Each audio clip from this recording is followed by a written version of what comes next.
Did you know 6 Targaryen kings ruled in between House of the Dragon and the start of A Knight of the Seven Kingdoms? Here is what you'll need to know about each of them. The first was Aegon III Targaryen, or Aegon the Younger. He reigned from 131 AC to 157 AC.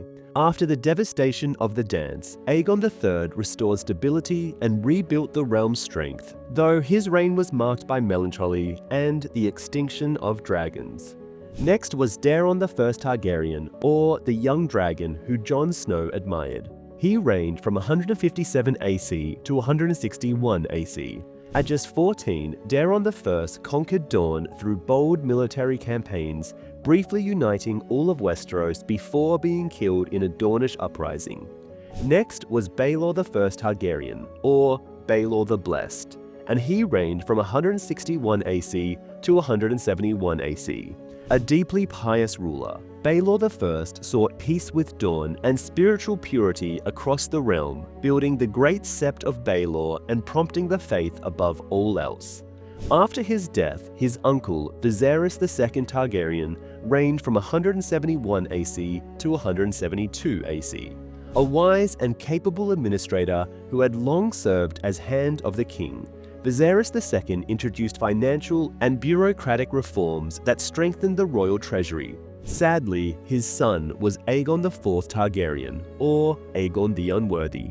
He reigned from 172 AC to 184 AC, a corrupt and decadent ruler whose numerous bastards and final act of legitimizing them all plunged the realm into chaos, setting the stage for the Blackfyre rebellions. Finally, Daeron II Targaryen, Daeron the Good, reigned from 184 AC to 209 AC.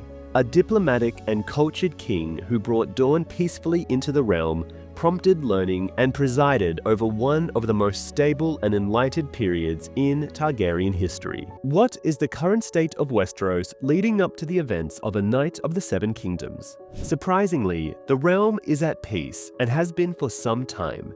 Daeron the Good Targaryen, one of the few noble and beloved Targaryen rulers, is king of Westeros, and despite having to endure the first of many Blackfyre rebellions, is able to crush it and reign over an overall peaceful and prosperous period for Westeros. He was loved both by lords and smallfolk and provided stability to Westeros after the corruption endured in his father Aegon IV Targaryen's reign.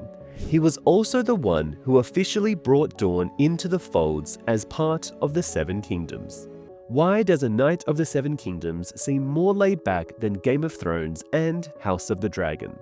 From the trailer, we see a more light-hearted side of Westeros, with plenty of humor and playfulness.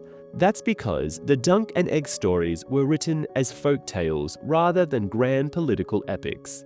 Instead of scheming nobles and endless wars, the focus is on two unlikely friends wandering across the Seven Kingdoms.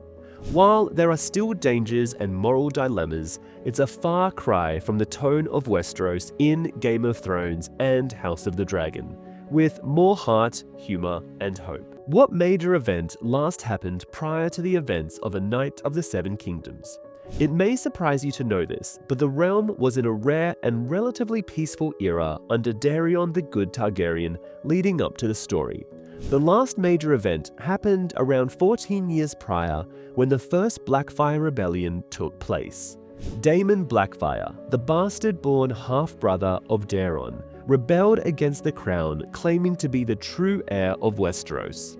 After a number of battles, the Blackfyres eventually lost, with Daemon dying at the hands of a group of longbowmen called the Raven's Teeth. The Raven's Teeth were notably sworn to Brynden Rivers, otherwise known as Bloodraven. Unlike Game of Thrones or House of the Dragon, there are no dragons in A Knight of the Seven Kingdoms. That's because they've been extinct for over 40 years after the last dragon had died under the rule of Aegon the Dragonsbane Targaryen. And so, we'll witness Targaryens ruling Westeros without the offensive or defensive threats of dragons, which may lead other houses to wonder why the Targaryens are still in charge. Not only that, we'll also be witnessing a story where both dragons and White Walkers are not in the picture at all, which should make for an interesting viewing dynamic of Westeros. How is a Knight of the Seven Kingdoms connected to Game of Thrones? Spoilers ahead. Dunk, the main character, is a Hedge Knight who is nearly 7 feet tall. Funnily enough, George R.R. Martin confirmed Brienne of Tarth is a descendant of Dunk's and that their exact relationship would be revealed in time. Aegon V Targaryen, or Egg, meanwhile is Jon Snow's great-great-grandfather, while he is Daenerys Targaryen's great-grandfather. He is also the younger brother of Maester Aemon Targaryen. Although this spin-off is focused on Dunk and Egg, we do see a prominent blonde-haired Targaryen in the trailer. That happens to be Aeron Targaryen, second son of Maekar Targaryen, and the grandson of the current king, Daeron Targaryen. He is 16 in the books and known to be cruel and vain. He also calls himself Bright Flame and dresses the part as well. We can expect him to play an antagonistic role in the spin-off, showing the darker and crueler side of the Targaryens, which we become accustomed to. The first season focuses on the Hedge Knight, and most of the story takes place in a small town called Ashford in the Reach. In fact, around 90% of the story, which features a medieval tournament, will take place at Ashford according to George R.R. Martin. Other than that, Ashford is north of the Dornish Marches and happens to be the site where Robert Baratheon would lose his only battle during his rebellion after being forced to retreat against Randall Tarly during the Battle of Ashford in 282 AC. Given that the story takes place around 90 years before Game of Thrones and around 80 years after House of the Dragon, there isn't going to be much overlap as far as characters are concerned. However, there are a few we could end up seeing as their younger selves. Maester Aemon Targaryen is more than likely to appear as he is the grandson of the current king, Daeron Targaryen, and the son of Maekar Targaryen. Brynden Rivers, otherwise known as Bloodraven, could also make an appearance as he plays a political role. Lastly, we could perhaps see a young Rhaegar Targaryen in the latter half of the story, as he is born during an important event which takes place at the end of the novellas. The actor who plays Egg in A Knight of the Seven Kingdoms, Dexter Sol Ansell, was in The Hunger Games. The 11-year-old British child actor played the role of a young Cornelius Snow in the 2023 film The Hunger Games: The Ballad of Songbirds and Snakes. Not only that, he is also set to star in an upcoming drama film called 500 Miles, where he will notably feature alongside Maisie Williams, most known of course for playing Arya Stark in A Game of Thrones. There'll be a prominent Baratheon in A Knight of the Seven Kingdoms.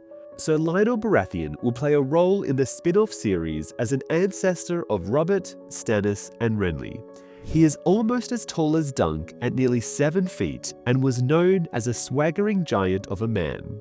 He was also known as the Laughing Storm, not only because he was more of a fun character, but because he had the habit of laughing loudly at his opponents during battle. There are glimpses of him in the trailer where he's wearing an antlered helm and looks very much like Renly Baratheon. George R.R. Martin was notably very pleased with the actor and said he was a Baratheon through and through. Given that the spin-off is focused on the Dunk and Egg novellas, which are more character-driven with heart and humor and less political intrigue, it seems highly unlikely. However, it was revealed last year that Nina Jamil has joined the show as an intimacy coordinator, which can only imply that there are some potential intimate scenes in Season 1. So, while we could see some intimate action, one shouldn't expect it at the same level as Game of Thrones or House of the Dragon. George R.R. Martin actually plans to write 12 Dunk and Egg novellas, but so far only 3 are finished. The stories are meant to span 50 years of the characters' lives with big time jumps between installments. Martin's already drafted parts of the next 2, but paused to focus on the Winds of Winter. Since the upcoming HBO series is adapting 1 novella per season, things are fine for now. The shortage wouldn't hit until around Season 3. But there's more. The World of Ice and Fire revealed that Martin already outlined most of the future stories in detail, so detailed that his co-authors actually held some back to avoid spoilers. Later novellas will bridge the gap to Game of Thrones, featuring younger versions of Tywin, Olenna, Barristan Selmy, and even Aerys II. George R.R. Martin first discussed a Dunk and Egg adaptation with HBO all the way back in 2013. At that time, no one knew if it would be a movie or a TV series. Then in 2016, Martin officially pitched Dunk and Egg to HBO, but the network turned it down in favor of The Dance of the Dragons, which eventually became House of the Dragon. Funny enough, Ryan Condal, the current House of the Dragon showrunner, actually tried to make Dunk and Egg happen years earlier. He approached Martin about it in 2016, but Martin rejected the idea because he wanted to finish writing the novellas first. Condal later returned in 2019 and was chosen to lead House of the Dragon. By 2021, Martin admitted that Dunk and Egg was always one of his top 2 prequel ideas, the other being The Dance of the Dragons. So, in a way, both of his favorites are now finally being made. A Knight of the Seven Kingdoms almost stalled right after being greenlit. Just 2 weeks after HBO officially approved the series, the 2023 Writers Guild of America strike shut everything down. George R.R. Martin confirmed on his blog that out of the 6 planned episodes, scripts for 5 weren't even finished yet. He said, "The writer's room on A Knight of the Seven Kingdoms, the Hedge Knight, has closed for the duration. Ira Parker and his incredible staff of young talents are on the picket lines." The strike lasted 5 months, finally ending in late September 2023. By October 20th, production started moving again, beginning with casting. UK casting director Lucy Bevan, known for The Batman and Barbie, began searching for 2 leads that fans immediately recognized as Duncan the Tall and his Squire Egg. Lord Walder Frey makes an appearance in the Dunk and Egg novellas. He was only a toddler, but he was present during the wedding of his elder sister to Lord Ambrose Butterwell at White Walls. Even at that young age, Sir Duncan the Tall, who attended the wedding, thought of Walder as nothing more than an extremely annoying child and even pondered throwing him down a well. Perhaps we could see a young Walder Frey at some point in A Knight of the Seven Kingdoms, the main character in A Knight of the Seven Kingdoms. Sir Duncan is an orphan from Fleabottom who squires for a Hedge Knight. When that Hedge Knight died, Dunk took his armor and his horse and became a Hedge Knight himself. He later befriends a bold boy named Egg, and their adventures in Westeros will be seen in the upcoming show. Other than that, what you should know is that Dunk is an honest, brave, and humble man, rare traits for Westeros. He's nearly 7 foot tall, and a fun fact is George R.R. Martin confirmed that Brienne of Tarth was a descendant of Dunk as well. The final trailer for A Knight of the Seven Kingdoms dropped December 4th, previewing a pretty epic jousting tournament, a trial of 7, with 7-on-7 combatants on each side, which is pretty rare in Westeros, and a volatile Targaryen who should make a pretty good antagonist for the first season of the show. Dunk found Egg wearing his armor and sitting on his horse. Dunk found the stable boy mounted on Thunder and wearing the old man's armor. The halberd was longer than he was, and he'd had to tilt the helm back on his bald head or else it would have covered his eyes. He looked utterly intent and utterly absurd. Dunk stopped in the stable door and laughed. The boy looked up, flushed, vaulted to the ground. "My lord, I did not mean—" "Thief!" Dunk said, trying to sound stern. "Take off that armor, and be glad that Thunder didn't kick you in that fool head. He's a war horse, not a boy's pony." The boy took off the helm and flung it to the straw. "I could ride as well as you," he said, bold as he pleased. "Close your mouth, I want none of your insolence. That halberd too, take it off. What do you think you were doing?" "How can I tell you with my mouth closed?" The boy squirmed out of the chainmail and let it fall. This is what was going through Dunk's head when he buried his mentor. The old man had often praised his strength. He had always been generous in his praise. It was all he had to give. He laid him out in the bottom of the grave and stood over him for a time. He knew he ought to fill the hole before the rain broke, but it was too hard to throw dirt down on that tired old face. There ought to be a septon here to say some prayers over him, but he only has me. The old man had taught Dunk all he knew of swords and shields and lances, but had never been much good at teaching him words. "I'd lay your sword, but it would rust in the ground," he said, at last apologetic. "The gods will give you a new one, I guess. I wish you didn't die, sir." He paused, uncertain what else needed to be said. "You were a true knight, and you never beat me when I didn't deserve it," he finally managed. "Except that one time in Maidenpool. It was the inn boy who ate the widow woman's pie, not me. I told you. It don't matter now. The gods keep you, sir." He kicked dirt in the hole, then began to fill it. He had a long life, Dunk thought. At least he had lived to see another spring. This is how Egg asked to be Dunk's squire. "My mother?" The boy wrinkled up his face. "My mother's dead. She wouldn't say anything." He was surprised. Wasn't the innkeep his mother? "Are you an orphan boy?" he asked uncertainly. "Are you?" The boy threw back. "I was once," Dunk admitted, "till the old man took me in." "If you took me, I could squire for you." "I have no need of a squire," he said. "Every knight needs a squire," the boy said. "You look as though you need one more than most." Dunk raised a hand threateningly. "And you look as though you need a clout in the ear, it seems to me. Fill me a sack of oats, I'm off for Ashford alone." If the boy was frightened, he hid it well. For a moment he stood there, defiant, his arms crossed. But just as Dunk was about to give up on him, the lad turned and went for the oats. Dunk was relieved. "A pity I couldn't, but he has a good life here at the inn, a better one than he'd have squiring for a hedge knight. Taking him would be no kindness." He could still feel the lad's disappointment though. This is what happened when Sir Dunk pleaded for the Knights of Westeros to support him. "Sir Otho, all know you for a great champion. Join us, I beg you. In the names of the old gods and the new, my cause is just." "That may be," said the brute of Bracken, who had at least the grace to reply. "But it is your cause, not mine. I know you not, boy." Heartsick, Dunk wheeled thunder and raced back and forth before the tears of pale, cold men. Despair made him shout, "Are there no true knights among you?" Only silence answered. Across the field, Prince Arion laughed. "The dragon is not mocked," he called out. Then came a voice. "I will take Sir Duncan's side." A black stallion emerged from out of the river mists, a black knight on his back. Dunk saw the dragon's shield and the red enamel crest upon his helm with its 3 roaring heads.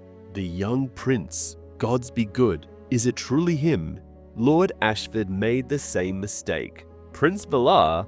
No.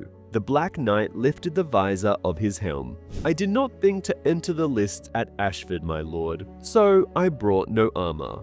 My son was good enough to lend me his." Prince Baelor smiled almost sadly. The accusers were thrown into confusion, Dunk could see. Prince Maker spurred his mount forward.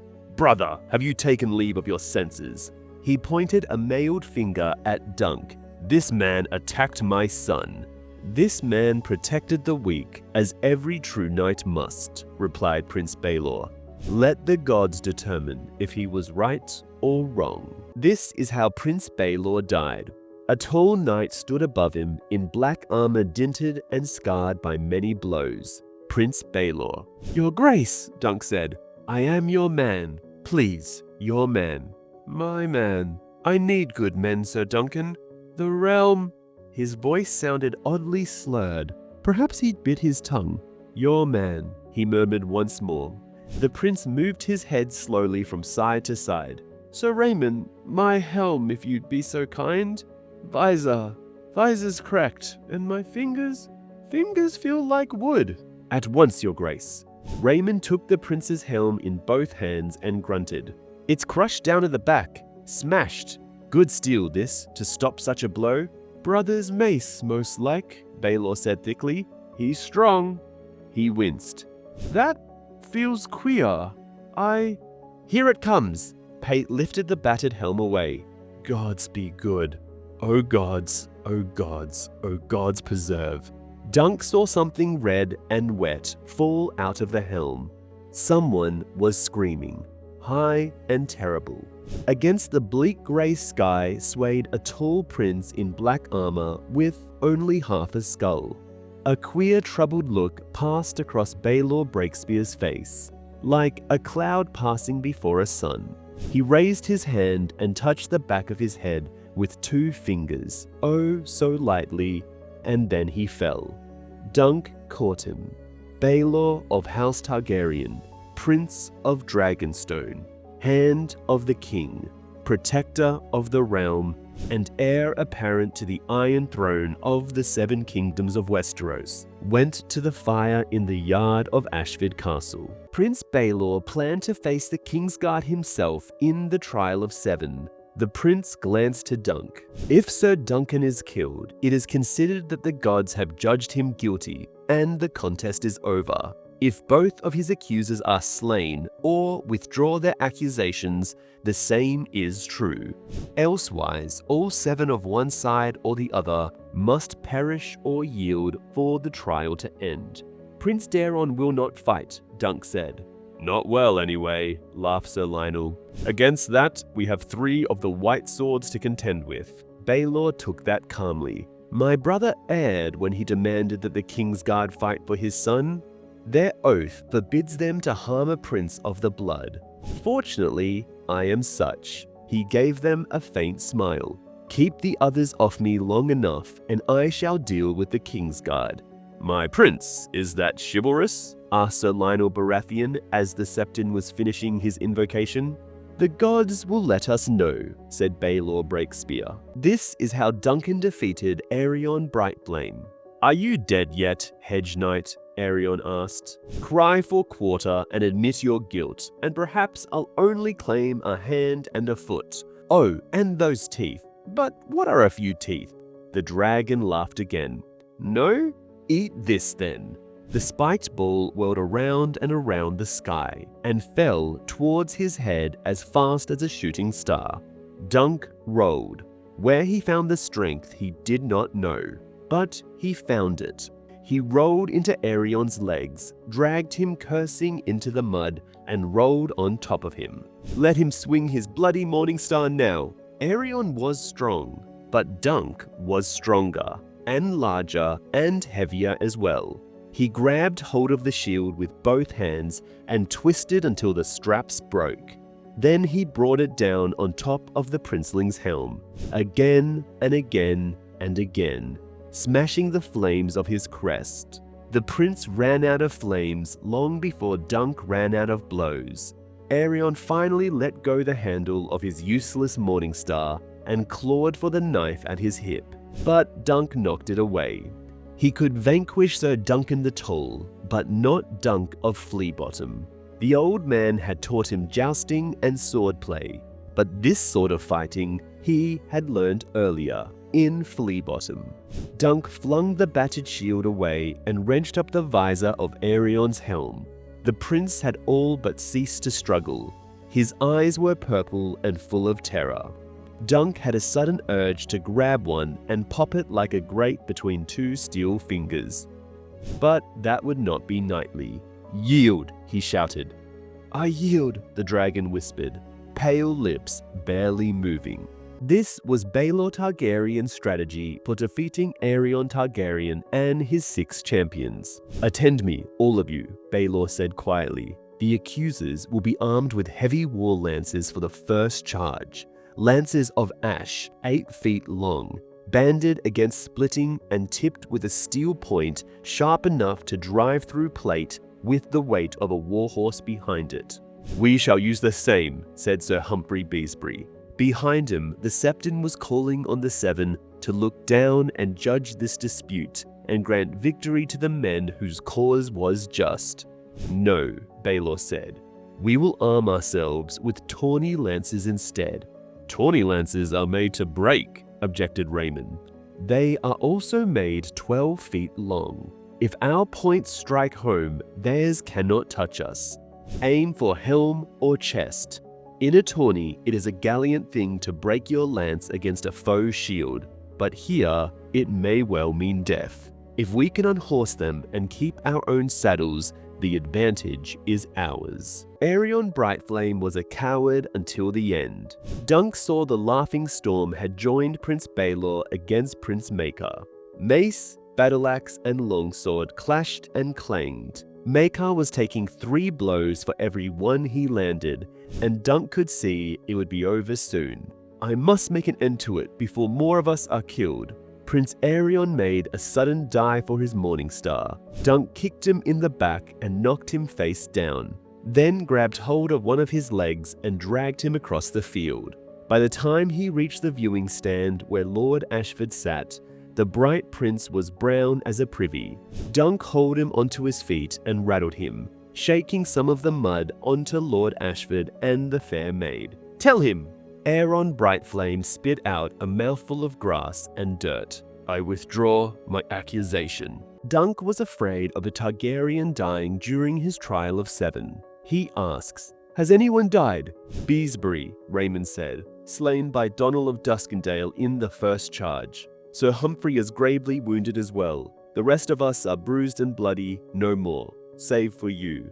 "And them, the accusers?" "Sir William Wilde of the King's Guard was carried from the field unconscious." "And Prince Daeron?" Dunk blurted. "Did he survive?" "Once Sir Robin unhorsed him, he lay where he fell. He may have a broken foot. His own horse trod on him while running loose about the field." Dazed and confused as he was, Dunk felt a huge sense of relief. His dream was wrong then. The dead dragon.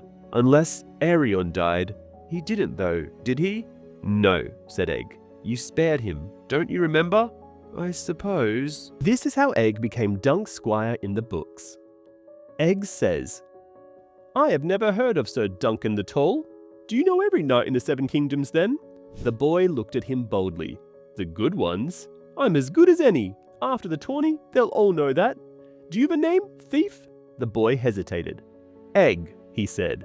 Dunk did not laugh. "His head does look like an egg. Small boys can be cruel, and grown men as well." "Egg," he said, "I should beat you bloody and send you on your way. But the truth is, I have no pavilion and I have no squire either. If you'll swear to do as you're told, I'll let you serve me for the tourney. After that, well, we'll see. If I decide you're worth your keep, you'll have clothes on your back and food in your belly. The clothes might be rough spun, and the food salt beef and salt fish, and maybe some venison from time to time, when there are no foresters about. But you won't go hungry, and I promise not to beat you, except when you deserve it." Egg smiled. "Yes, my lord." This is how Arion Targaryen and Duncan the Tall met. "Boy, let go of that nag and see to my horse." A rider had dismounted in front of the stables. "He is talking to me," Dunk realized. "I am not a stable boy, my lord." "Not clever enough." The speaker wore a black cloak bordered in scarlet satin, but underneath was raiment bright as flame, all reds and yellows and golds. He was near Dunk's own age, and his eyes were a deep violet color. "If you cannot manage a horse, fetch me some wine and a pretty wench." My lord, pardons, I'm no serving man either. I have the honor to be a knight." "Knighthood has fallen on sad days," said the princeling. But then one of the stable boys came rushing up, and he turned away to hand him the reins of his palfrey, a splendid blood bay. Dunk was forgotten in an instant. Dunk felt ill at ease enough around the lords in their pavilions. He had no business speaking to princes. Dunk knew Prince Baelor was older, but the youth might well have been one of his sons. Valar, who was often called the young prince, to set him apart from his father, or Materus, the even younger prince, as old Lord Swan's Fool had named him once. There were other princelings as well, cousins to Valar and Materus. Good King Daeron had 4 grown sons, 3 with sons of their own. The line of the Dragon Kings had almost died out during his father's day, but it was commonly said that Daeron II and his sons had left it secure for all time. "You, man, you asked for me." Baelor Targaryen tilted against Sir Arlen, and this is what allows Dunk to tilt at Ashford. Baelor questions Dunk by saying, "It was 9 years past, at Storm's End. Lord Baratheon held a tourney to celebrate the birth of a grandson. The lots made Sir Arlen my opponent in the first tilt. We broke 4 lances before I finally unhorsed him.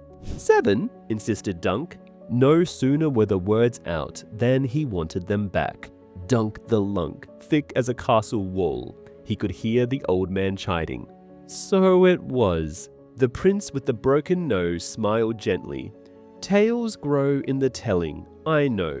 Do not think ill of your old master, but it was 4 lances only, I fear. My lord, no, that's wrong too.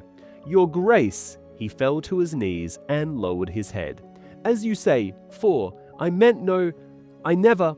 The old man Sir Arlen, he used to say I was thick as a castle wall and slow as an orcus. And strong as an orcus by the look of you, said Baelor Breakspear. No harm was done, sir. Rise. Dunk got to his feet, wondering if he should keep his head down or if he was allowed to look at the prince in the face. I am speaking with Baelor Targaryen, Prince of Dragonstone, Hand of the King, and heir apparent to the Iron Throne of Aegon the Conqueror. What could a Hedge Knight dare say to such a person? You gave him back his horse and armor and took no ransom, I remember, he stammered. The old Sir Arlen, he told me you were the soul of chivalry and that one day the 7 kingdoms would be safe in your hands. Not for many a year still, I pray, Prince Baelor said. No, said Dunk, horrified. This is how Duncan the Tall lied about being a knight. Dunk asks, Are you Plummer, the steward? I came for the tourney, to enter the lists. Plummer pursed his lips. My lord's tourney is a contest for knights. Are you a knight? He nodded, wondering if his ears were red. A knight with a name, mayhaps? Dunk. Why had he said that? Sir Duncan the Tall. And where might you be from, Sir Duncan the Tall? Every place. I was squire to Sir Arlen of Pennytree since I was 5 or 6. This is his shield. He showed it to the steward. He was coming to the tourney, but he caught a chill and died, so I came in his stead. He knighted me before he passed with his own sword. Dunk drew the long sword and laid it on the scarred wooden table between them. The master of the lists gave the blade no more than a glance. A sword it is for a certainty. I have never heard of this Arlen of Pennytree, however. You were his squire, you say? Asked Plummer. He always said he meant for me to be a knight, as he was. When he was dying, he called for his longsword and bade me kneel. He touched me once on my right shoulder and once on my left, and said some words, and when I got up, he said I was a knight. The man Plummer rubbed his nose. Any knight can make a knight, it is true, though it is more customary to stand a vigil and be anointed by a septon before taking your vows. Were there any witnesses to your dubbing? Only a robin up in a thorn tree. I heard it as the old man was saying the words. He charged me to be a good knight, and true, to obey the 7 gods, defend the weak and innocent, serve my lord faithfully, and defend the realm with all my might, and I swore that I would. No doubt. Plummer did not deign to call him sir. Dunk could not help but notice. Duncan the Tall is a virgin.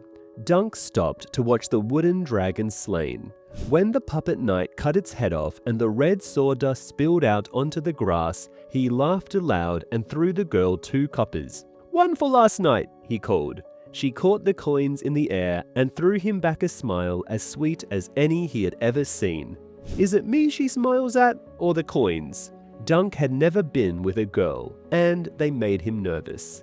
Once, 3 years passed when the old man's purse was full. After half a year in the service of blind Lord Florent, he told Dunk the time had come to take him to a brothel and make him a man. He'd been drunk though, and when he was sober, he did not remember. Dunk had been too embarrassed to remind him.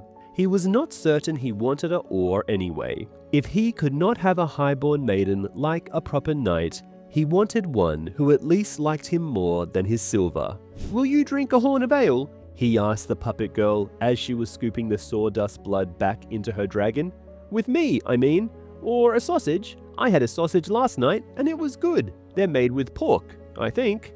I thank you, my lord, but we have another show. The girl rose and ran off to the fierce fat Dornish woman who worked the puppet knight while Dunk stood there feeling stupid. He liked the way she ran though. A pretty girl, and tall. I would not have to kneel to kiss that one. He knew how to kiss. A tavern girl had showed him one night in Lannisport a year ago, but she'd been so short she had to sit on the table to reach his lips. The memory made his ears burn. What a great fool he was. It was jousting he should be thinking about, not kissing. This is what Maekar told Duncan was happening to Arion after the trial by 7. I have sent Arion to Lys, Maekar announced abruptly. A few years in the Free Cities may change him for the better. Dunk had never been to the Free Cities, so he did not know what to say to that. He was pleased that Arion was gone from the 7 Kingdoms and hoped he never came back. But that was not a thing you told a father of his son. He stood silent.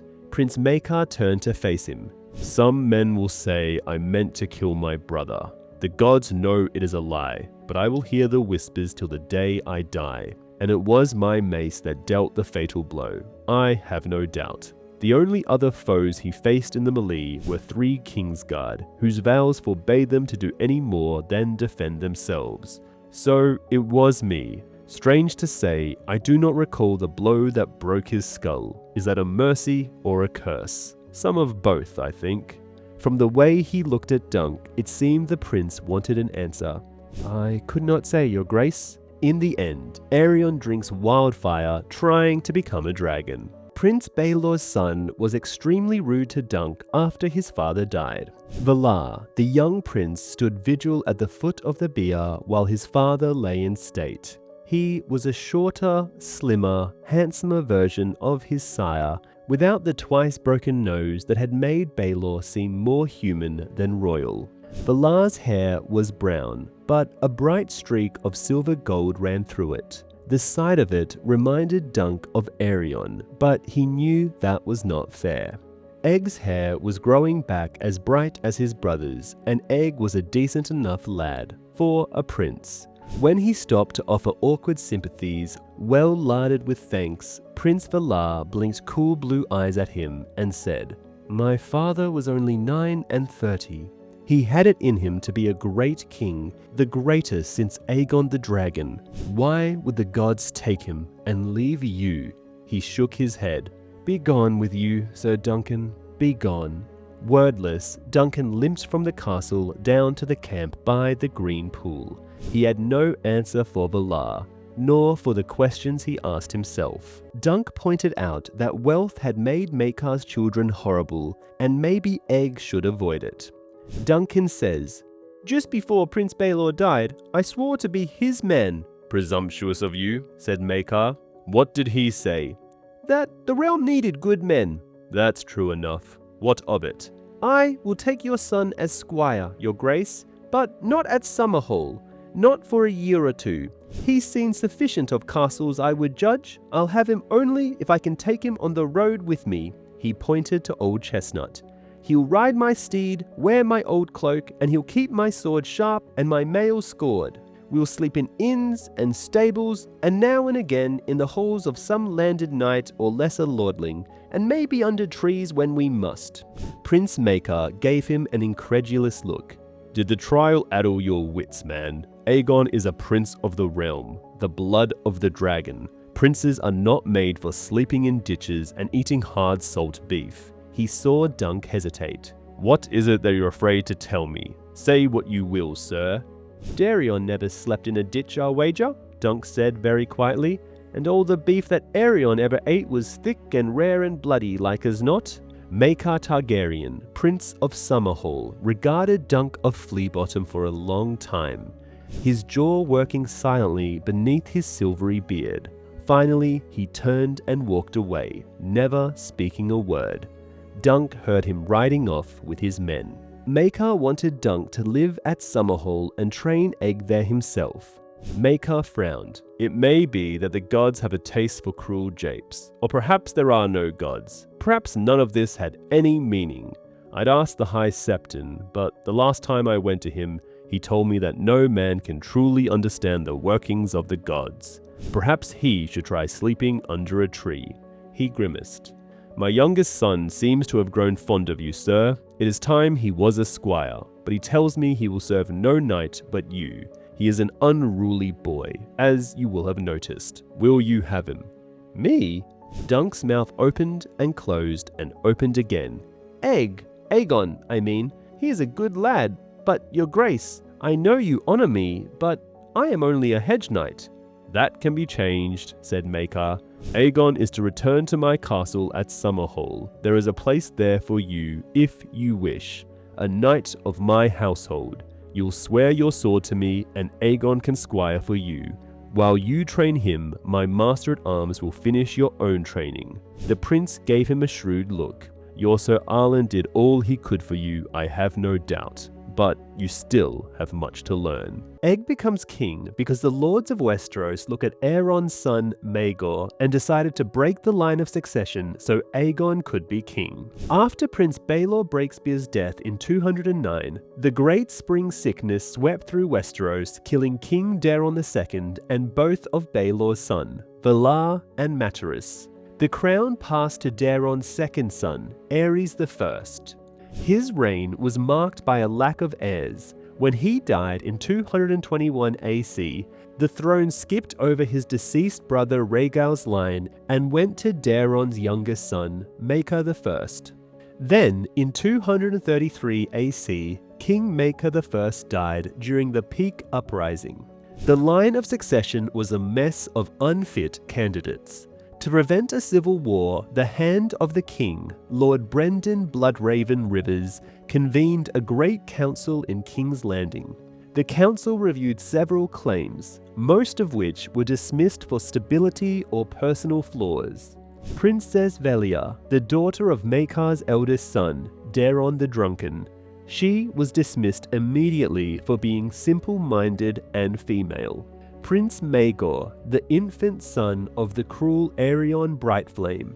His claim was rejected to avoid a long regency and the fear that he had inherited his father's instability. Maester Aemon, Maekar's third son, was a sworn maester. Though the throne was quietly offered to him, he refused, citing his vows. A surprise fifth claimant, Aenys Blackfire, arrived from Essos under a promise of safe conduct from Bloodraven. However, upon his arrival, Bloodraven immediately executed him to eliminate the Blackfire threat, once and for all, presenting Aenys' head to the council as a grim warning. With no other viable options, the council elected Maekar's youngest son, Aegon V. Known as Aegon the Unlikely, many lords mistrusted him because he had spent his youth squiring for the Hedge Knight Sir Duncan the Tall, earning him the reputation of being half a peasant. Egg promises his eldest son and heir to the Iron Throne to Lionel Baratheon's daughter, but his son Duncan refused to marry her. So, as king, Egg believed the long Targaryen custom of incestuous marriage to be harmful. Aegon and his queen, Betha Blackwood, arranged in 237 AC to betroth 4 of their children into powerful noble houses. Their eldest son and heir, Prince Duncan, was promised to a daughter of Lord Lionel Baratheon of Storm's End. However, in 239 AC, while traveling in the Riverlands, Duncan encountered and fell in love with and married a strange, lovely and mysterious peasant woman known as Jenny of Oldstones. Despite the fact that King Aegon had married for love himself and was a friend to the small folk and had practically grown up with them, he could not approve of the marriage of the heir to the throne to a commoner, and did all he could to have it undone. But Duncan stubbornly refused to put Jenny aside, even when the High Septon, Grand Maester, and Small Council joined together to insist that he choose between the Iron Throne and his wife. Rather than give up Jenny, Duncan abdicated as Prince of Dragonstone and gave up his claim to the throne in favour of his brother Jaehaerys. After this, Duncan became known as the Prince of Dragonflies. When Egg becomes King of Westeros, Lord Lionel Baratheon rose up and declared himself Storm King, only to be defeated by Sir Duncan the Tall. So Egg promised his heir to the Iron Throne, Duncan Targaryen, to Lionel Baratheon's daughter. However, Duncan gave up his crown to marry Jenny of Oldstones. Lord Lionel was furious, believing the slight an unforgivable insult to the honor of House Baratheon. In his anger, he renounced his fealty to the Iron Throne and proclaimed himself Storm King. The defiance sparked a brief but bloody uprising in the Stormlands. It was ultimately brought to an end when Lionel agreed to settle the matter through trial by battle and was defeated by Sir Duncan the Tall. In the aftermath, King Aegon sought reconciliation rather than further punishment. To heal the rift between Crown and Stormlands, he arranged for his youngest daughter, Princess Rhael Targaryen, to be betrothed to Lionel's heir, Aemond Baratheon. However, this right here will allow King Robert to claim the Iron Throne after Rhaegar's family is murdered. Meanwhile, Egg also, as a further gesture of goodwill, sent Rhael to Storm's End, where she served as Lionel's cupbearer and companion to his lady wife, sealing the renewed bond between their houses. Aegon V devoted much of his reign to putting down unrest. On 3 separate occasions, the Iron Throne was forced to step into the Westerlands because of the weak and ineffective rule of Lord Titus Lannister of Castle Rock. Yet many of Aegon's difficulties sprang from his own policies. Having lived among the small folk while serving as Sir Duncan the Tall's squire, Aegon sought to better their lives once he wore the crown. He enacted reforms granting them greater rights and protections, and in return, the commons adored him. The great lords, however, saw these measures as an attack on their traditional authority over their peasants. Without dragons to enforce his will as his forebears had done, Aegon often found himself forced into uneasy compromises with resentful and resistant nobles. So Aegon wanted House Baratheon, Tully, Tyrell, and Redwyn as allies. Prince Jaehaerys, Aegon's second son, was pledged to Lady Celia Tully, daughter of the Lord of Riverrun. His youngest son, Prince Daeron, was betrothed at the age of 9 to Lady Olenna Redwyn of the Arbor. The match arranged while both were still children. Meanwhile, Aegon's eldest daughter, Princess Sharia, was promised to Luther Tyrell, heir to Highgarden. This is the Targaryen girl Olenna mentioned to Sansa. Luther Tyrell married her instead, probably by sleeping with him. These carefully planned alliances were intended to strengthen the king's position and secure powerful backing for his reforms. Yet Aegon's hopes were undermined by his own blood, for his children had inherited his strong will and their mother's unyielding stubbornness. Dunk not losing his sword hand might have been more important than Baelor's life. After Maegor blames himself for his brother's death, Dunk thinks to himself, perhaps he should have hated Maegor, but instead he felt a queer sympathy for the man. You swung the mace, my lord, but it was for me the Prince Baelor died, so I killed him too, as much as you. Yes, the prince admitted. You'll hear them whisper as well. The king is old. When he dies, Valar will climb the Iron Throne in place of his father. Each time a battle is lost or a crop fails, the fools will say, Baelor would not have let it happen, but the Hedge Knight killed him. Dunk could see the truth in that. If I had not fought, you would have had my hand off, and my foot. Sometimes I sit that tree there and look at my feet and ask if I couldn't have spared one. How could my foot be worth a prince's life? And the other two as well, the Humphreys. They were good men too. Sir Humphrey Harding had succumbed to his wounds only last night. And what answer does your tree give you? None that I can hear. But the old man, Sir Arlen, every day at evenfall he'd say, I wonder what the morrow will bring. He never knew, no more than we do. Well, mightn't it be that some morrow will come when I'll have need of that foot, when the realm will need that foot even more than a prince's life.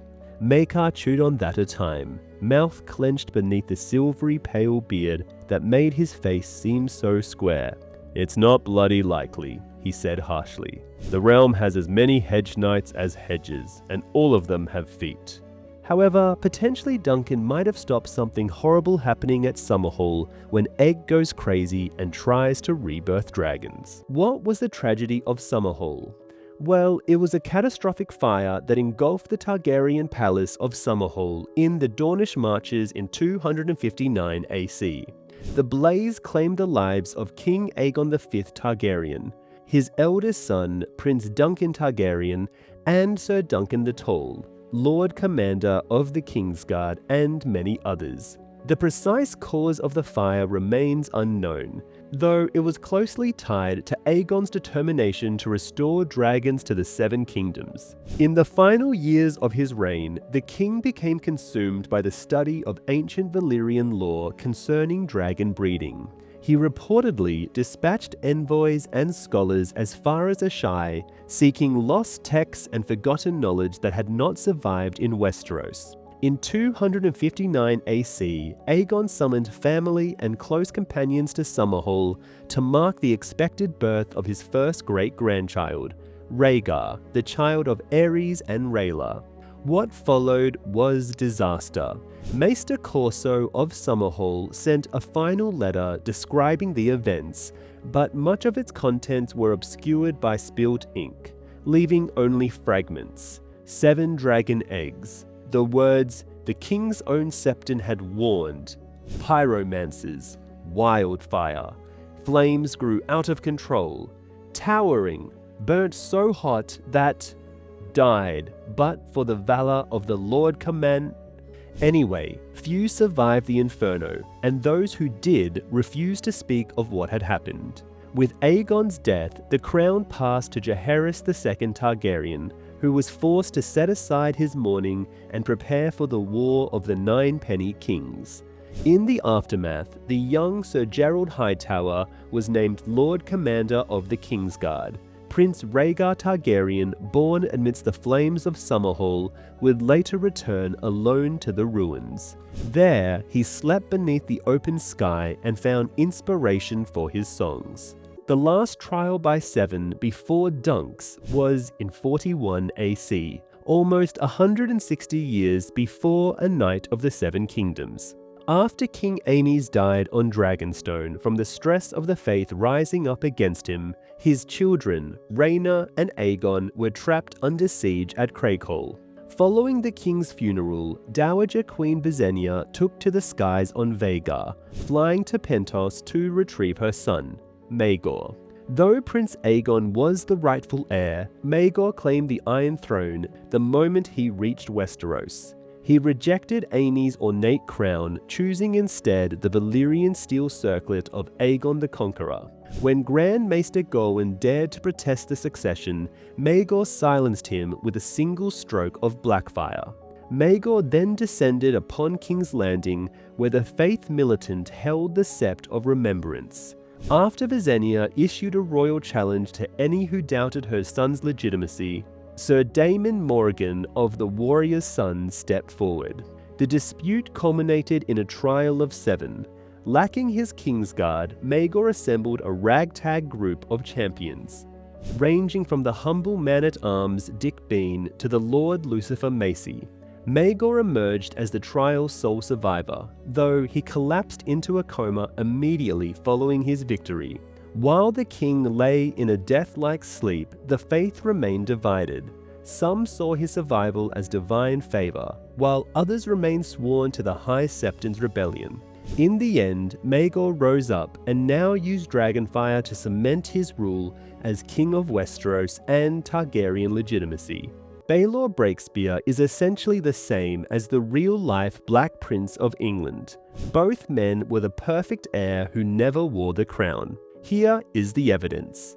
Both were known for their martial prowess and having a progressive, statesman-like wisdom that their successors lacked, including their sons who both inherited after them.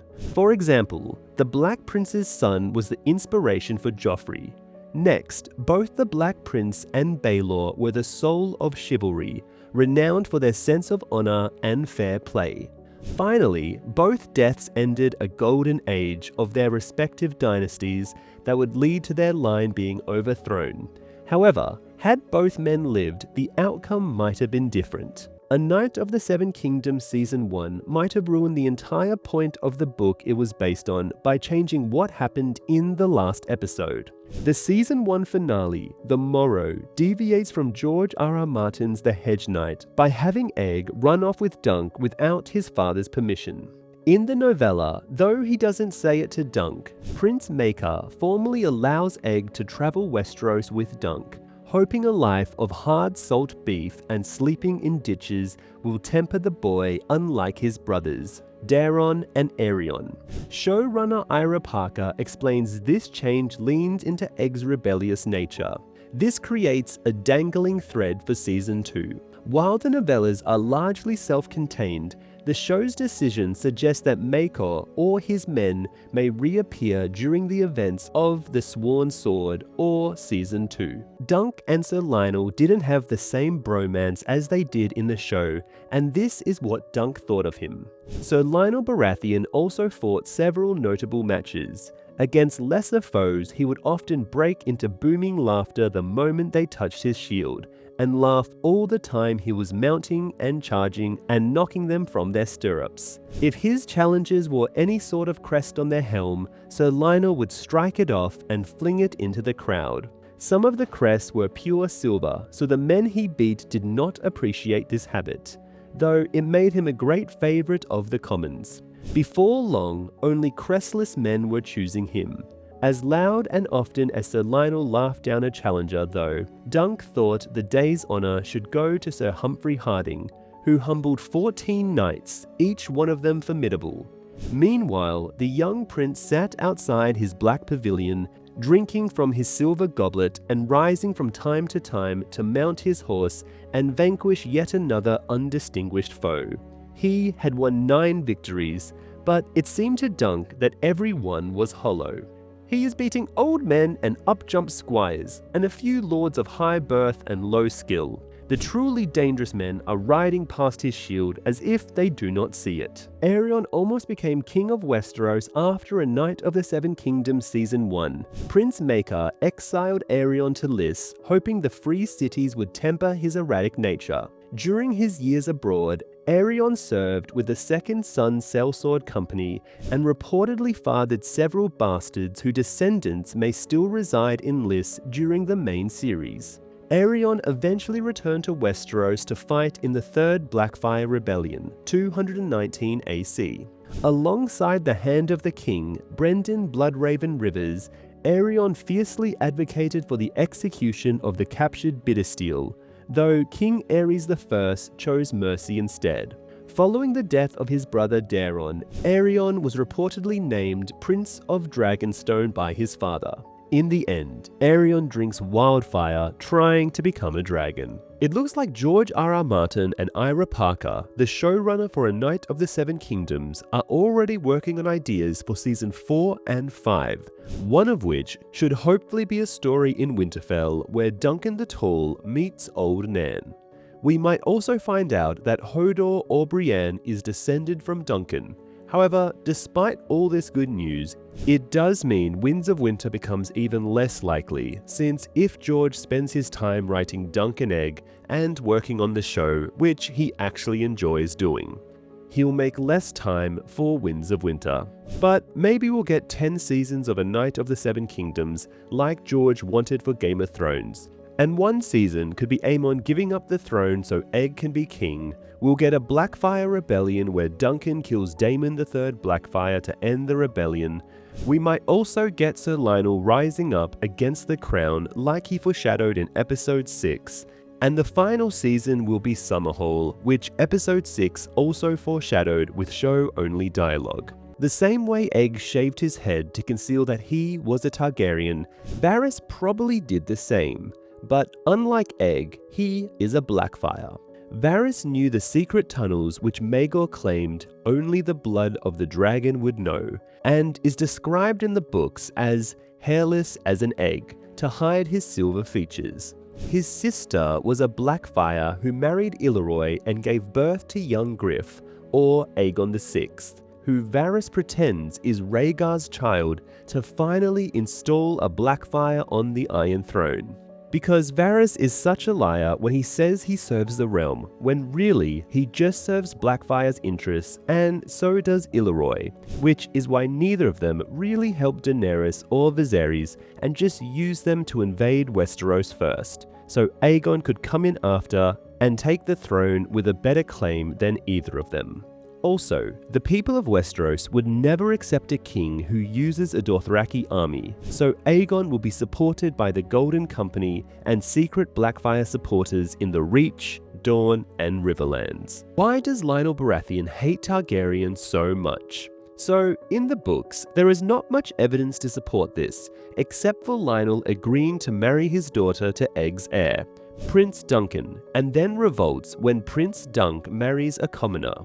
But why does Lionel Baratheon hate Targaryens as much as King Robert? Well, the actor Daniel Inges, who plays Lionel, said that, "We didn't talk about it too much. I can't remember if the line is still in it, but at one point he sort of says, 'The only good dragon is a dead dragon.' And you know, there's a complicated history between Lionel's heritage and the Targaryens. But I suppose it's a general sort of anti-establishment feeling of animosity towards them, because they're people in power, but their grip on power is slipping." Daniel Inges compares the Targaryen dynasty to the last gasp of a dying dinosaur.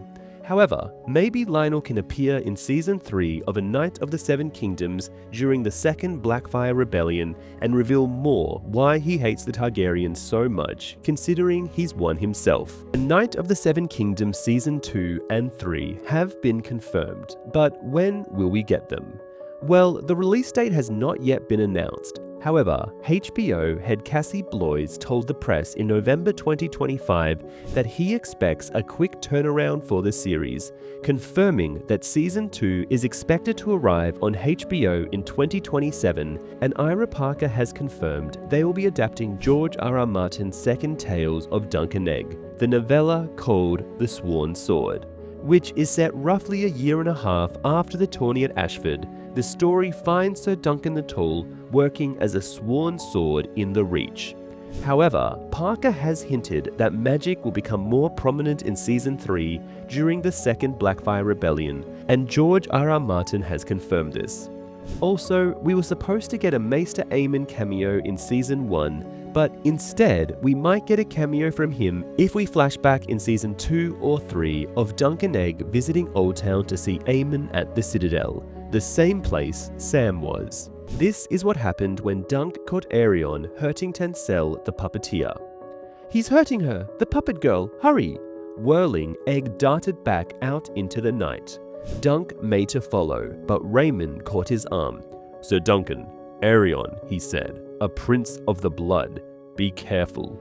It was good counsel, he knew.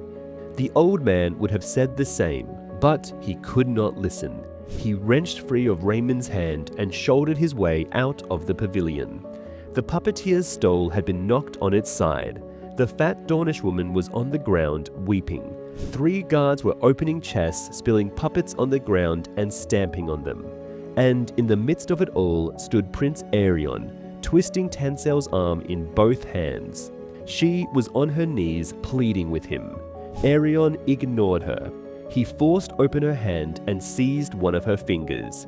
Dunk stood there stupidly, not quite believing what he saw. Then he heard a crack, and Tencel screamed.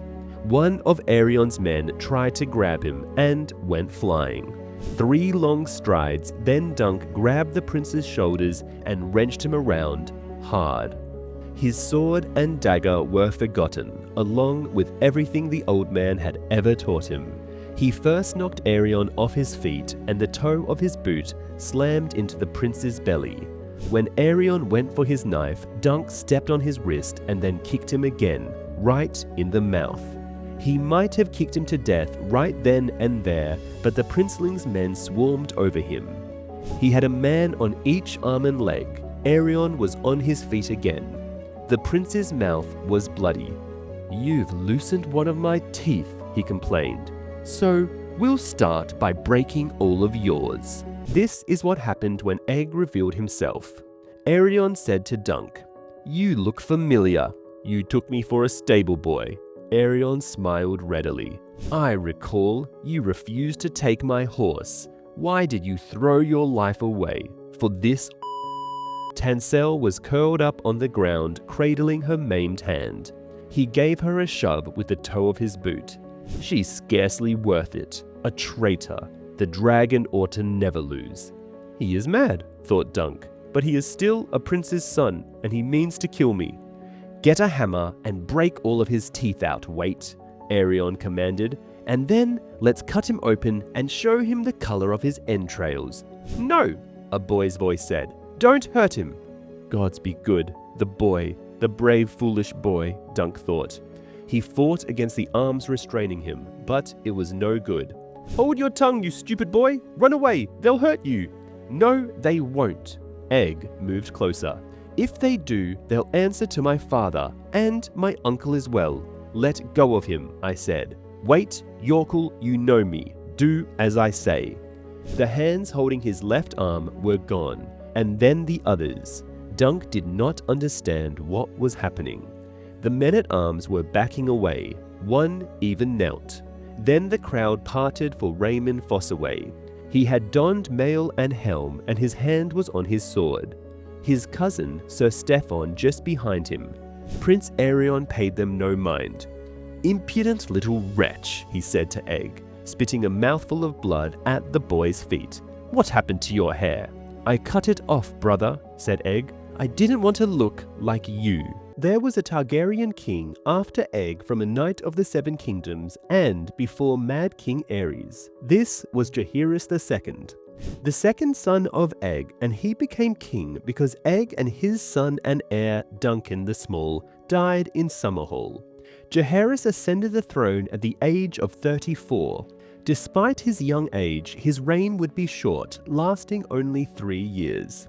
The most notable event that occurred in his reign was the War of the Nine Penny Kings, when the Band of Nine seized the Stepstones, the place Corlys was always fighting over, and Jaehaerys feared they would use the islands as a base of operation to launch a war on the Seven Kingdoms.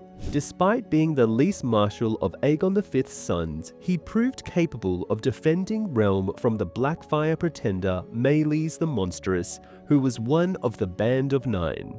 Wanting to end the Blackfire threat once and for all, Jaehaerys assembled the armies of the Iron Throne, planning to command the attack against Meleys himself, but his Hand of the King, Lord Ormond Baratheon, counseled the king to remain at King's Landing with Queen Shaehaira.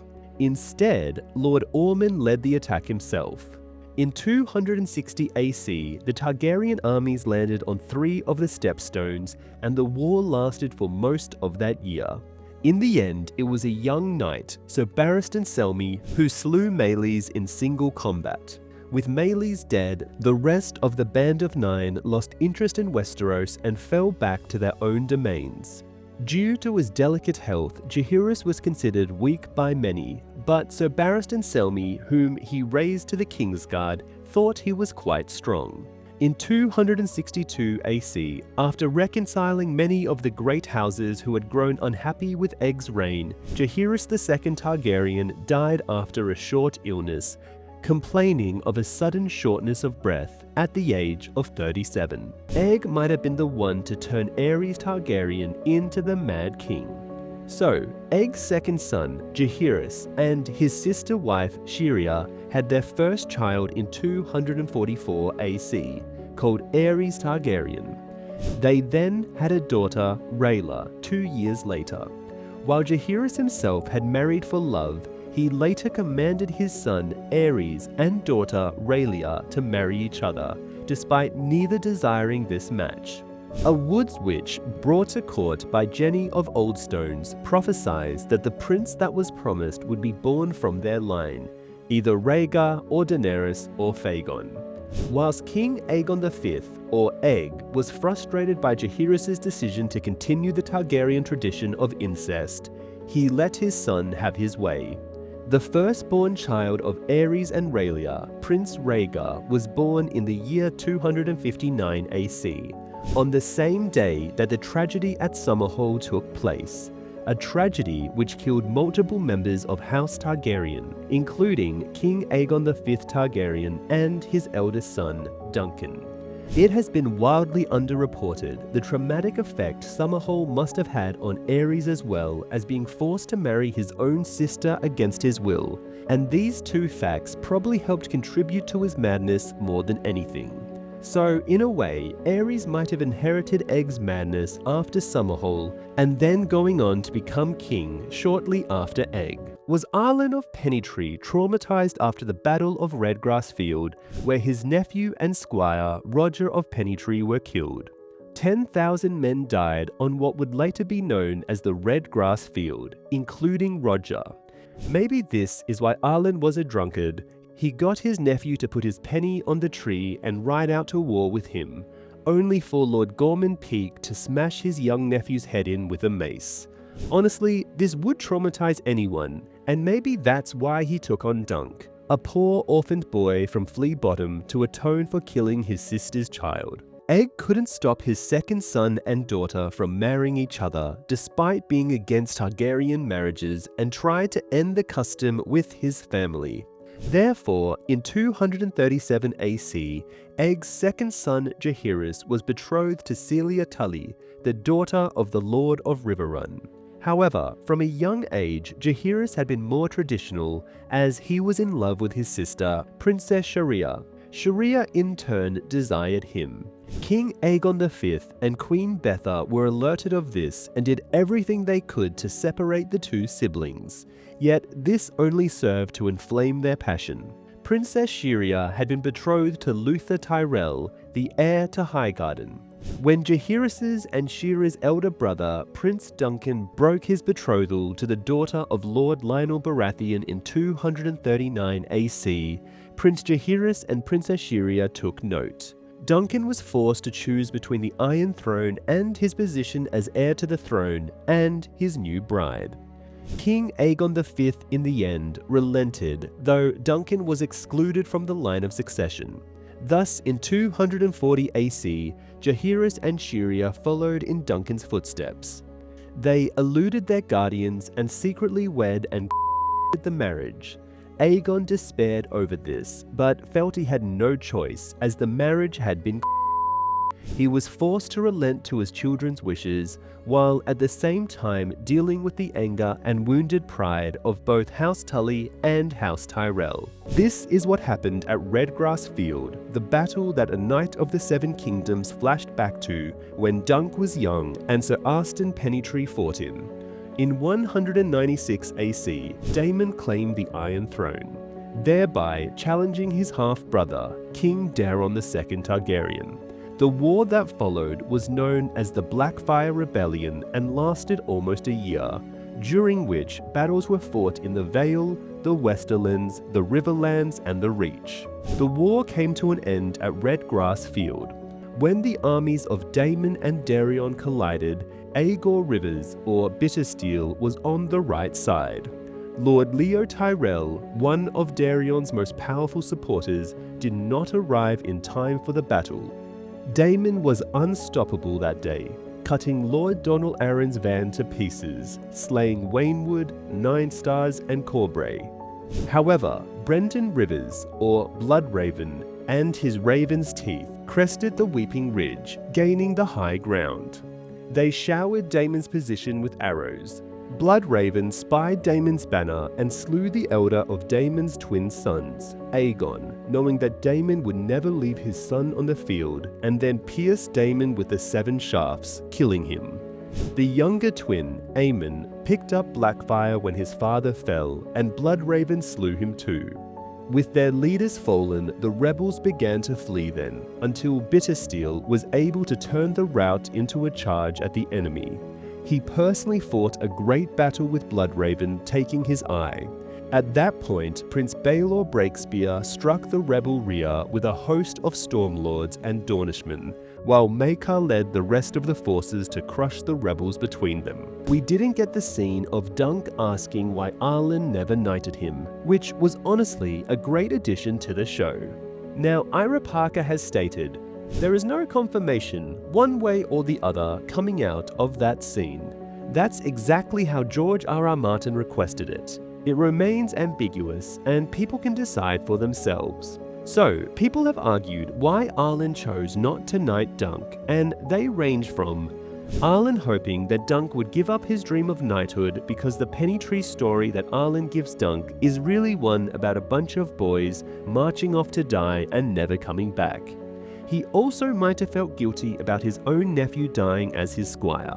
So Arlen wanted a peaceful life for Dunk where he would be happy, while others argue that even though Dunk is tall, he's only 16 to 18 years old, and once Arlen knights him, he'll need a new squire, and Dunk will need arms, armor, a horse, and his own squire.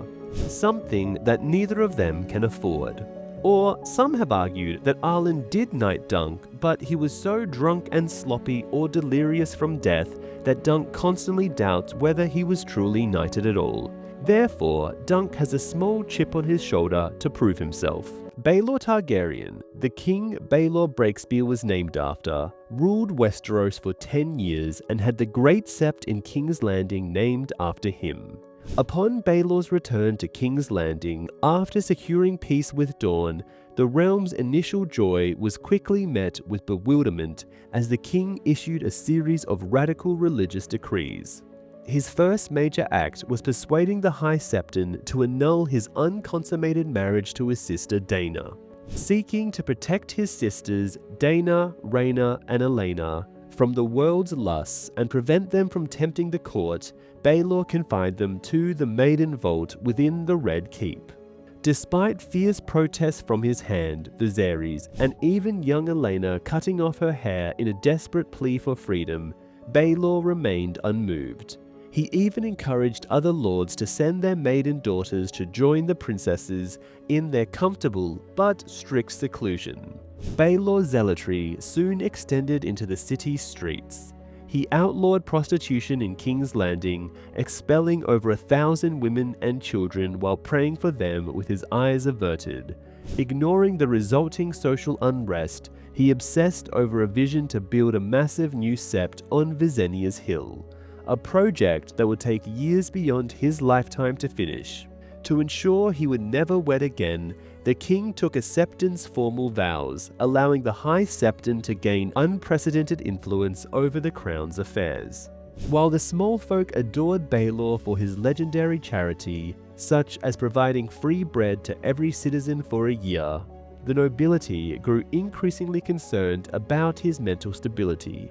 Many wondered if the viper venom from Dorne had permanently addled his mind. His decisions became increasingly erratic. He attempted to replace messenger ravens with doves, proposed tax breaks for lords using chastity belts on their daughters, and spent 6 fruitless months praying over a dragon egg in hopes of hatching it. He further alienated the highborn by forcing the proud Lord Belgrave to wash a beggar's uncurated feet, proving that in Baelor's eyes, piety trumped all earthly status. This is how Baelor Targaryen counseled Dunk against Arion after being released from his cell.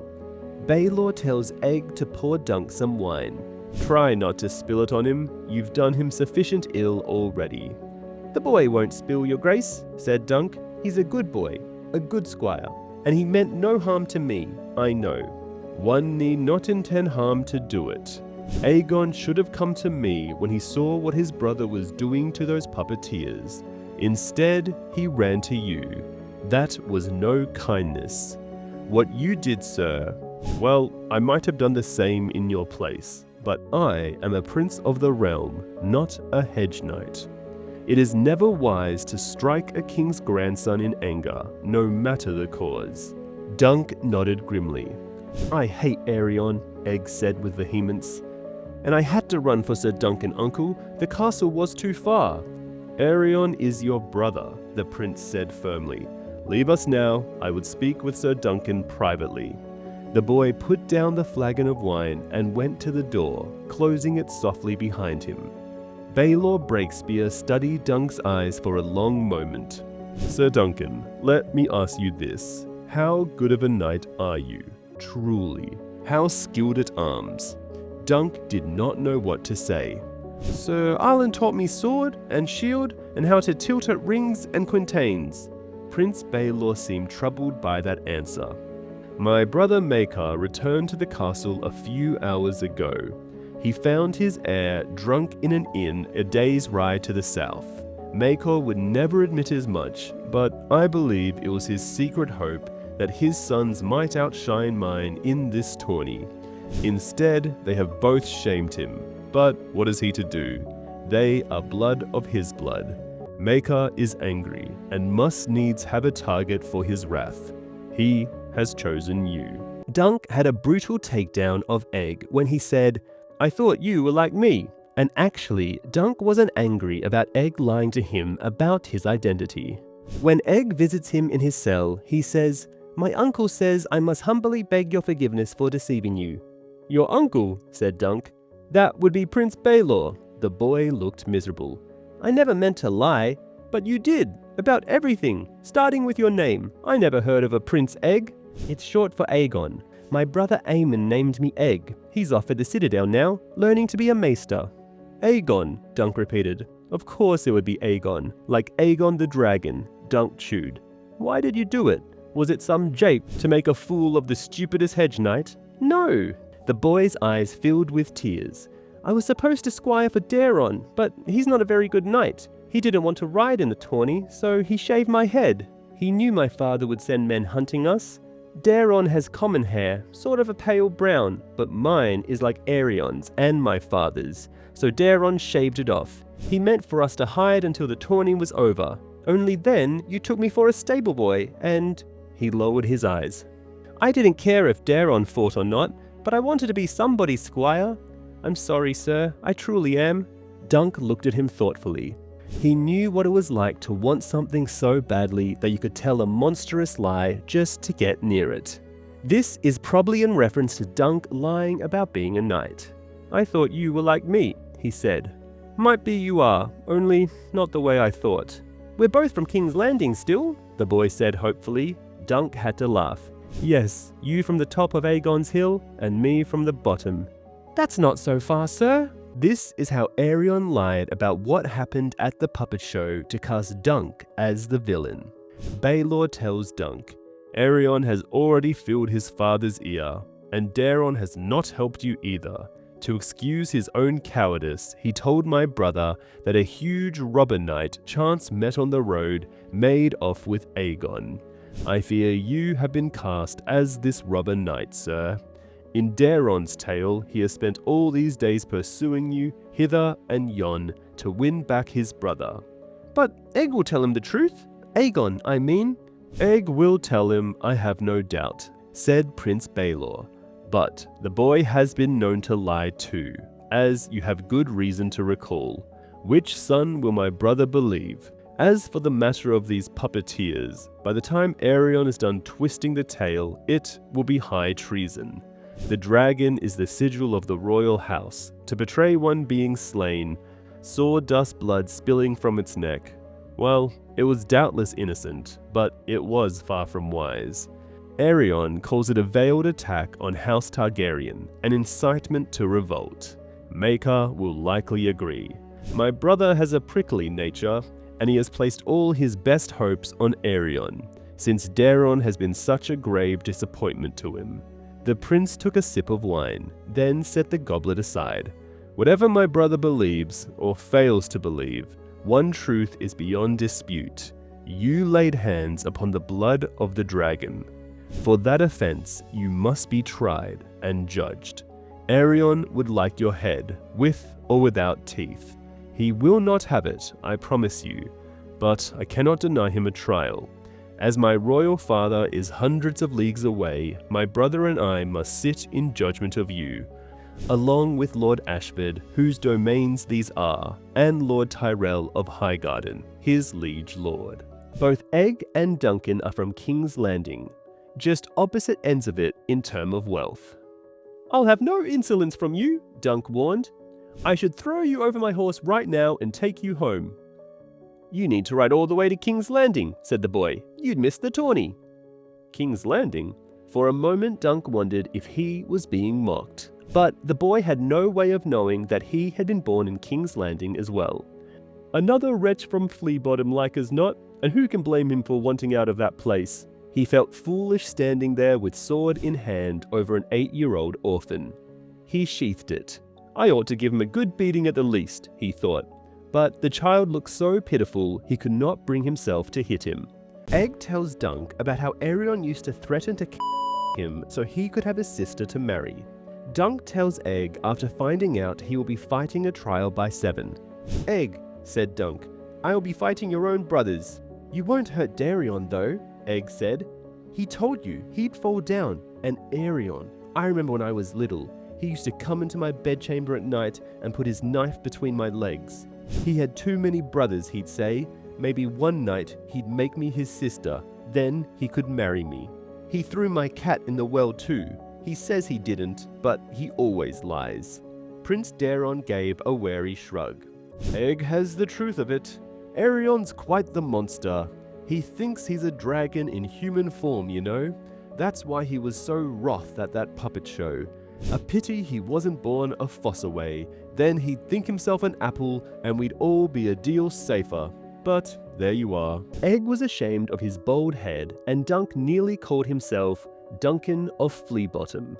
What happened to your hair? Dunk asked of him. The maester shaved it off. Suddenly, self-conscious, the boy pulled up the hood of his dark brown cloak, covering his head. Dunk had heard that they did that sometimes, to treat lice or rootworms or certain sicknesses. Are you ill? No, said the boy. What's your name? Dunk, he said. The wretched boy laughed aloud as if that was the funniest thing he'd ever heard. Dunk, he said. Sir Dunk, that's no name for a knight. Is that short for Duncan? Was it? The old man had called him just Dunk for as long as he could recall, and he did not remember much of his life before. Duncan, yes, he said. Sir Duncan of... Dunk had no other name, nor any house. Sir Arlen had found him living wild in the stews and alleys of Flea Bottom. He had never known his mother or father. What was he to say? Sir Duncan of Flea Bottom did not sound very knightly. Sir Duncan the Tall. He was tall, no one could dispute that, and it sounded important, though the little sneak did not seem to think so. This is what was going through Duncan the Tall's head when he first saw Tanisel Too Tall. The puppeteer who worked the dragon was good to watch too. A tall drink of water, with the olive skin and black hair of dawn. She was slim as a lance with no breast to speak of, but Dunk liked her face, and the way her fingers made the dragon snap and slither at the end of its strings. He would have tossed the girl a copper if he'd had one to spare, but just now he needed every coin. This was Dunk's reaction to a trial by 7. Baylor says, "It is another form of trial by combat, ancient, seldom invoked. The Andals believed that if the 7 champions fought on each side, the gods, being thus honored, would be more likely to take a hand and see that a just result was achieved. Or mayhap they simply had a taste for swordplay," said Lord Leo Tyrell, a cynical smile touching his lips. "Regardless, Sir Arion is within his rights. A trial of 7 it must be." "I must fight 7 men then?" Dunk asked hopelessly. "Not alone, sir," Prince Makar said impatiently. "Don't play the fool. It will not serve. It must be 7 against 7. You must needs find 6 other knights to fight beside you." 6 knights? Dunk thought. They might as well have told him to find 6,000. He had no brothers, no cousins, no old comrades who had stood beside him in battle. Why would 6 strangers risk their lives to defend a hedge knight against 2 royal princelings? "Your graces, my lords," he said, "what if no one will take my part?" Maekar Targaryen looked down on him coldly. "If a cause is just, good men will fight for it. If you can find no champion, sir, it will be because you are guilty. Could anything be more plain?" Dunk had never felt so alone as he did when he walked out of the gates of Ashford Castle and heard the portcullis rattle down behind him. When Dunk and Egg met for the first time, Egg was... As Dunk dismounted, a naked boy emerged, dripping from the stream, and began to dry himself on a rough-spun brown cloak. "Are you the stable boy?" Dunk asked him. The lad looked to be no more than 8 or 9. A pasty-faced, skinny thing, his bare feet caked in mud up to the ankle. His hair was the queerest thing about him. He had none.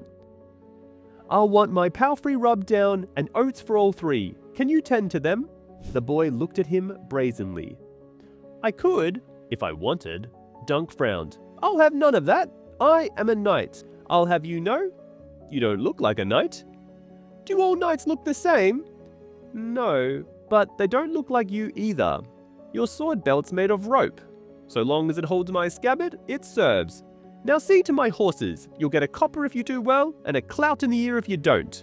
He did not wait to see how the stable boy took that, but turned away and shouldered through the door.